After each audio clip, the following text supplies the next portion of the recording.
three poets are going to speak and speak for themselves, and that their verse will probably give you a sense of why we're doing it. But I want to say something myself about it. I'm a poet. I write poetry, I publish poetry, and it's something that I understand is integral to everything else we do. So some people know that, you know, I have a blog, Poet Economist. What's the connection there? And for me, the connection is that if you do economics in a way where you just look at narrow formulas that exclude a lot of what has value, you might gain insight into one or two things. You might gain insight into 5 or 6. But you're going to lose insight into so many things that there really starts to be an ethical question as to what you're doing. You have to be able to assess what has value, even if you don't know how to count it, even if it doesn't have a dollar value or a value in euros. Poetry is something that allows us to say what you value. Poetry is something that allows us to get into an abstract conceptual space and to think about how we feel about things. And you can do things in that kind of language that tell you what is sacred to you, and that tell others how your vision of the world is full of the sacred.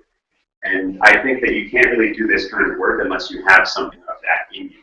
Imagine that we all have that. So that's why we've invited poets to come and tell their story. And I'm going to ask, in the order that you've chosen, I've asked you to come up and say something about yourselves, and then share your experience, and just try to give us a sense of what it's all about in your perspective.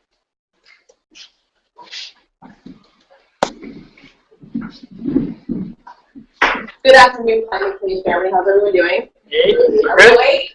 Yeah. We're still excited. We're still talking. We're still engaging in dialogue. Yeah? Yeah. So another thing about poetry and spoken word is that it's a very give-and-take type of relationship. When I'm up here, I'm not just sitting at home to you. We are in a conversation. You hear me? Yeah, cool. My name is Teresa Sianatongu. I come from, my family and I come from the island of Samoa. My way is San Francisco. That's where I was born.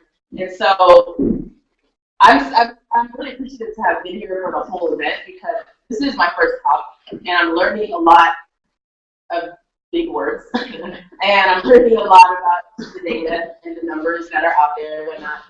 And I'm still honestly struggling with how to make connections to what this all means for me in the context of how I understand climate change. Because I know when I try to talk about climate change with my family and whatnot, they laugh, because I can't prioritize that right now, because we're working class, because we're marginalized, because I'm queer, because I'm a woman, because I have so many other things that are priorities right now for my survival. And yet I still come from a place that will sink in my lifetime. And so I wrote a poem about the struggle, the constant tightrope that I'm on, of knowing I have to talk about climate change, knowing I have to care, but also fighting all these other aspects of oppression, right? And so I look around this room, and my hope is that this room grows in terms of gender, in terms of people of color, in terms of young people's voices and whatnot throughout the coming years, and even over the course of these next 2 weeks. But I'm appreciative that me and my sisters are here to represent on behalf of Global Call for Climate Action, and on behalf of a contest that we won that brought us here to Paris, called Spoken Word for the World. So here's my poem. I don't know much about how to talk about climate change, but I do know a thing or two about water. I know that San Francisco, city of my birth, is running out of it, as if the state of California is losing its memory of what lakes look like because not enough rain has fallen to replenish them.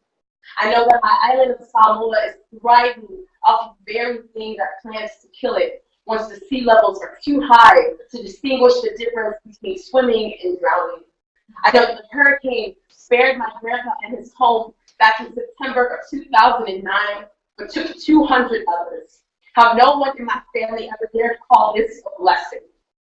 I don't know much about how to talk about the impacts of fossil fuels or carbon footprints, but I do know a lot about poverty and the paradoxes of being poor.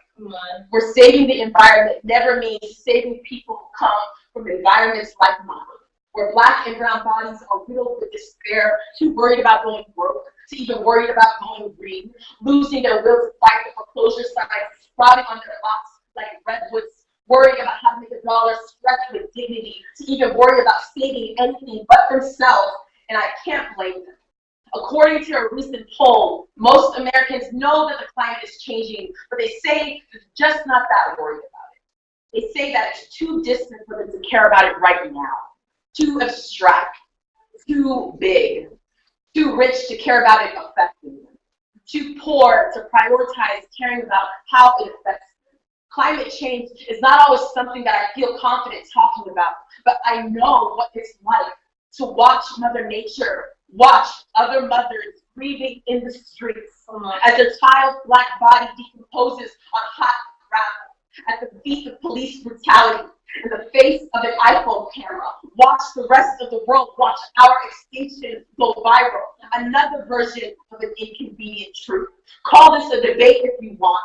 Call this a liberal left-wing protest cry all you want, but this is what I know about climate change.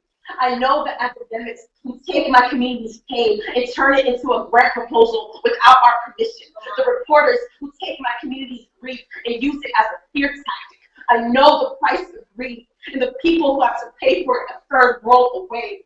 I know how to trace the puppet strings back to the corporations who hold the world's wealth for hostage in their back pockets while the rest of us spend our lives paying for the gun. I know what it's like to come from the most powerful country on the planet, forever pregnant off of its own power. There are those who want to talk about climate change, yet don't want to talk about how those who are affected the most can't prioritize it in the first place. Because prioritizing would mean being forced to pull the layers back and also talk about the poverty, the racism, the injustice, the privilege, the hush money, the hit list that climate change is operating from, the rounds it's making on Earth, starting with the most vulnerable. Addressing climate change means admitting that it starts and ends with us, but for some reason, none of us can seem to figure out where we put the mirror. Everyone is affected by climate change, yet some are affected first, but no one cares until it's affecting them. This is for those of us who may not have the language, but who still have a voice. This is for those of us who can't afford rent, but who also can't afford to wait. Those of us who are ready to act, even if it means doing it for someone you won't even know, in a place on the other side of the world you didn't even know existed. There are those of us who are talking about climate change, and then there are those of us who are fighting it. This is for those of us who have always had to figure out a way to do both. Thank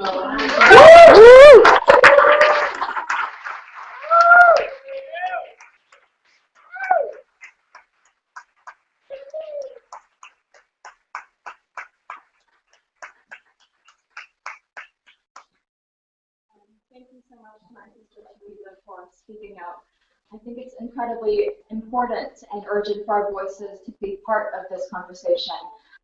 We represent communities from Australia, Samoa, the Philippines, and Guam, these island nations that bear the brunt of the devastating effects of climate change.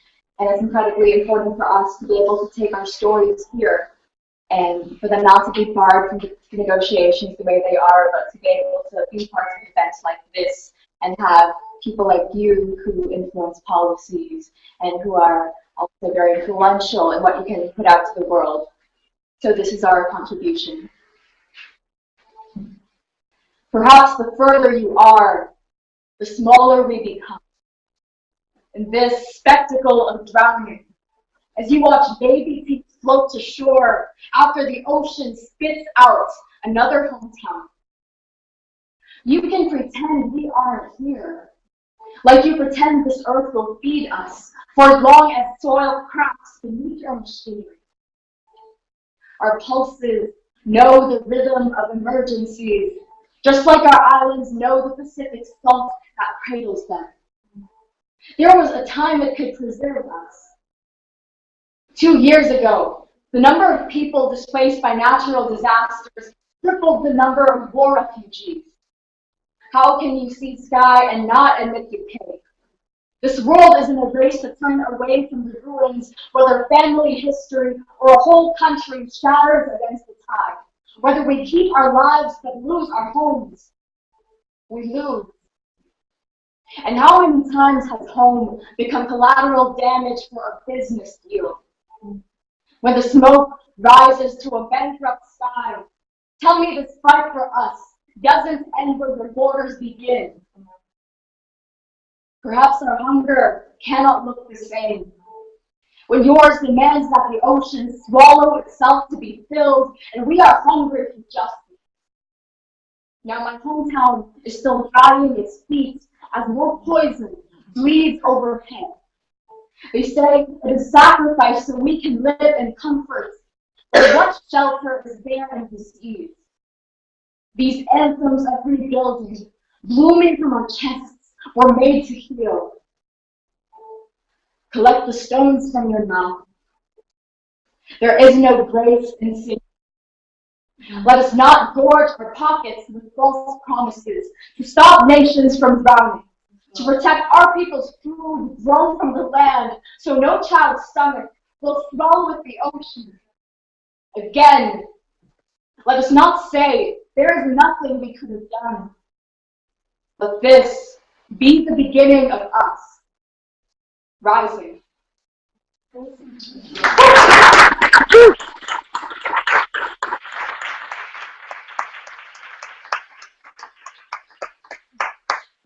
Hello everyone, my name is Isabella. I'm from Oakland, California. My family comes from the Philippines, from Tanawa, Leyte. In November 2013, Super Typhoon Haiyan hit my mother's hometown, where my mom and my entire mother's side of the family live. For about a week, I had no idea if my family was alive or not. All I could see was the news reports that told me that everything in our town of Tanawa was gone. Everything was flat.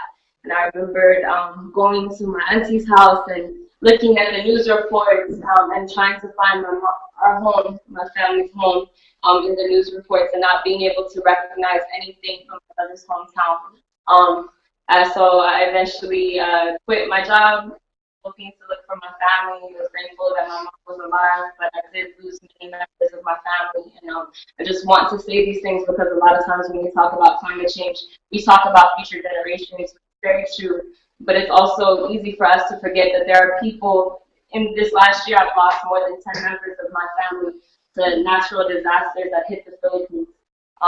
It's important to remember that there are faces on the front line right now, and I'm very thankful to be here to be telling those stories, but it's also very hard for us to tell stories that remind us of our mothers, that remind us of our homelands when we're so far away, and when it feels so often like our words aren't doing anything. But we have to remember that we are doing something, speaking for the communities that aren't present in the room, that don't have the privilege to come to Paris and to speak to you all, that don't have the privilege to come into these conference rooms where no one really looks like us or no one really comes from our homelands. Maybe we're talking about island nations and oceans, but we don't really see our families. As my sister was saying, we don't really see our families here. So it's important for us to share this. So I ask that we all reciprocate this energy right now because it takes a lot for us to bring this out.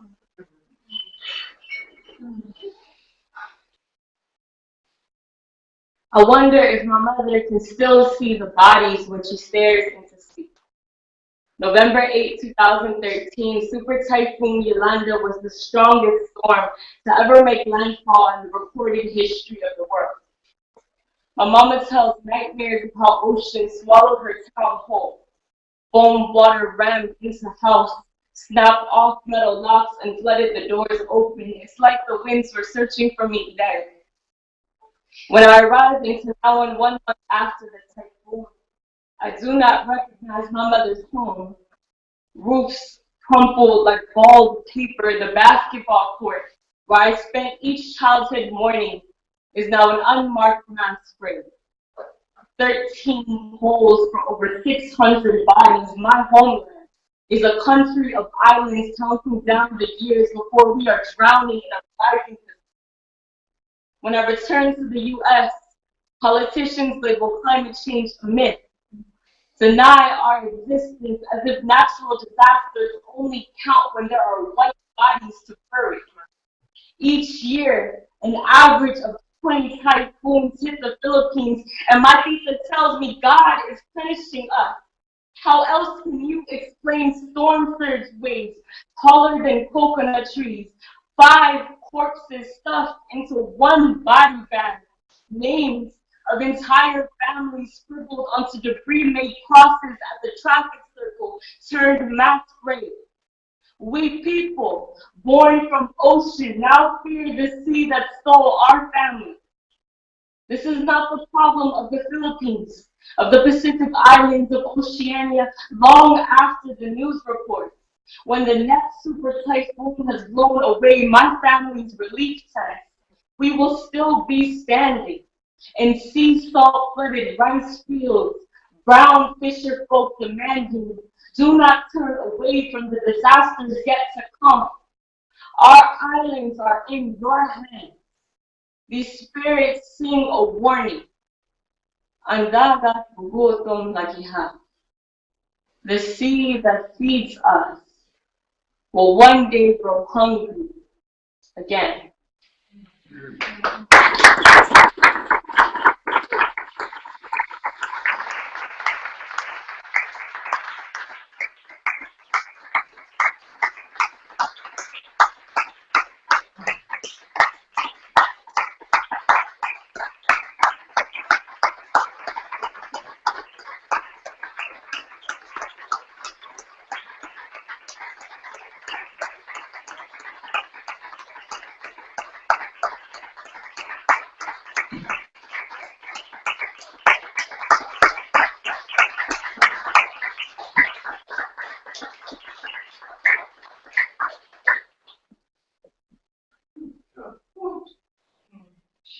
I think that says it all.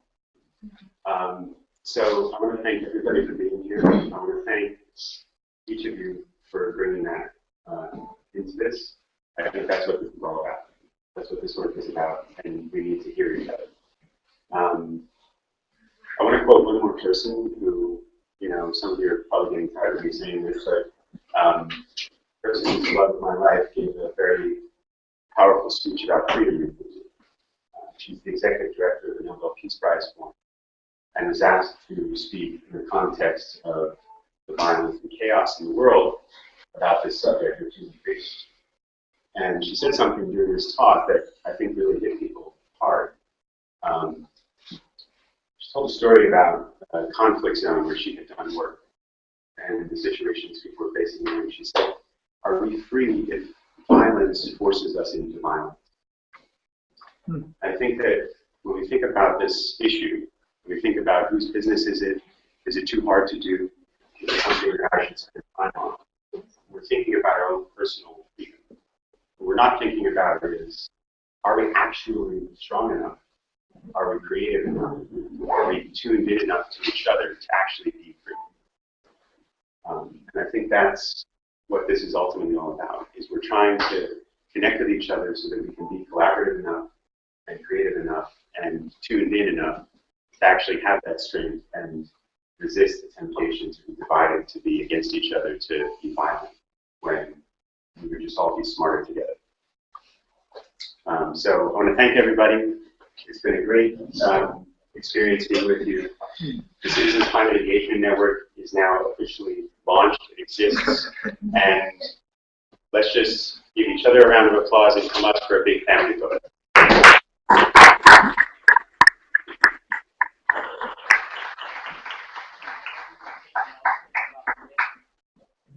We're going to do the photo here.